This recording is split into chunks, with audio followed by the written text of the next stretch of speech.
How y'all doing today? My name's Ayin, and today's topic of discussion is going to be motivate for self, then you can do it for others. Motivate for self, then you can do it for others. If you've been watching my videos, you know that we focus a lot on me talking about anytime you learn something new, take it to yourself first. Take it to yourself first. See how you can benefit from it before you go running to see on how you can give it to others. Not only that, one of the other reasons that brought this topic on, it was another video I did. I don't remember the title of it. I just remember some of the things that I was saying in the video, is when you just motivate the people up around you and you don't motivate yourself, these are what's known as people pleasers. And when you do this, and even though it may make you feel good for the time being, that you feel like you're everybody else's cheerleader, but you're not doing anything for yourself, the flip side to this is that sometimes, well, I'm gonna say a lot of times, when people start pulling ahead on the way that you're motivating them, you beat down on yourself. You beat down on yourself, and from this starts to stem things like being envious of the other ones that are taking off, being motivated by the things that you do, or by the things that you say to them. They're actually running with the advice that you're giving, and you're wondering why you're stuck in a rut. The reason why I say this is because it's apparent. I know that it's people that I deal with and have dealt with in the past where, they've given good advice, and I'm like, man, that sounds stinking awesome. I'm going to use that. I'm going to do. Then when you're doing, these are the same people who have like these off-kilter comments.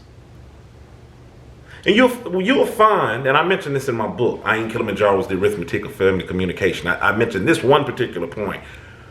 You'll find that the same people that encourage you discourage you. That's the reason why I end off every video with stay encouraged, avoid being discouraged. You can learn something from anybody. Even if a person is a bad example, you can learn what not to do. So when I think about staying encouraged, avoid being discouraged, you still can get them encouraged. You still can get that encouragement from those people. Just know that when they get ready to bring about their discouragement, know how to operate in dealing with them as well. So they'll leave that at bay. No relationship, no person is going to be perfect. So by no means are you able to just go around, throwing away friends and throwing away, certain relationships because, they did that. That's a check on the list. You're not perfect because you're not either. So that's not what I'm saying. But you do have to know how to deal with people accordingly. And, sometimes people change. Sometimes people change on certain things, especially when you're dealing with them. If you all are really in tune with one another in a relationship, they'll have no choice but to respect what you're giving them. And that's the thing about what you're giving them. You have control over you. I don't care what relationship you're talking about. You have some degree of control. I don't care how overbearing they are, how opinionated they may be, or what type of bully they may seem. You have some control in every situation.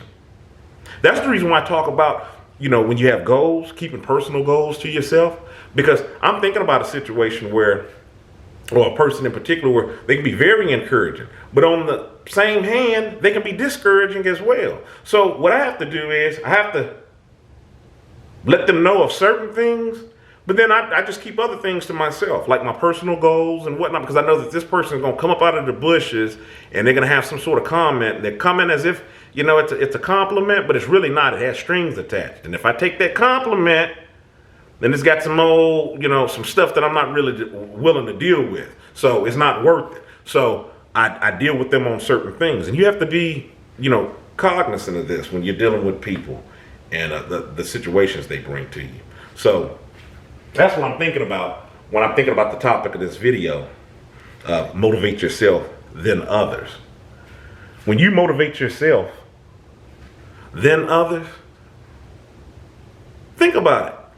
If you're doing everything that you need to do and then you begin talking to somebody, cheering them on, you'll be already in a good spot for what you do. You really put in a division, or you should be at a point where once you learn how to motivate yourself, that there's a clear line between you and them. So if they start excelling on things that you're doing, what is it to be envious or jealous about? Because you're doing what you needed to do for yourself.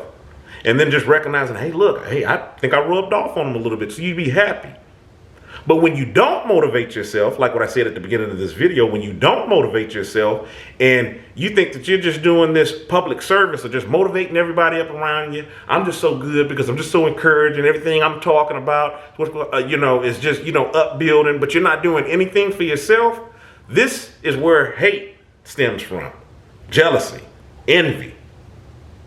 Because then you start to talk down on yourself. And these same people that are around you doing, other things, or maybe even things that you wanted to do, or it doesn't even have to be a competition of things that you wanted to do, just certain other routes that you wanted to take in your life. You start feeling soured. This is how people get soured. Think about it. That's how they make wine, with grapes. And there's other things that when they sour, they turn into other things. And the way that things sour is they sit still. They become stagnant. They go to waste. And then they become sour. Is that what you're doing? You're not motivating yourself, so you're sitting still. You're sitting stagnant. You're getting tired of seeing the same old. You're becoming bored. And then you're souring. Is that what you're doing? Now remember, if what I say is true, when I've said in a bunch of my other videos, when I say being a healthier you for you is not only being a better you for you, it's being a better you for others, the same applies. If you're being a bad you and you're sitting there soured like sour grapes, you don't think that this doesn't rub off on other people? Do you still think that you're doing this public service of motivating others? Just because you said something that was encouraging, but really what was at the root of it is that you were sour. Think about that. That's just my take on it. Motivate yourself before you do it for others. My name's Ayin. I've written a book, Ayin Kilimanjaro's The Arithmetic of Family Communication. I will leave a link in the description box. In the meantime, stay encouraged. Avoid being discouraged. I'm Ayin. You have a good one.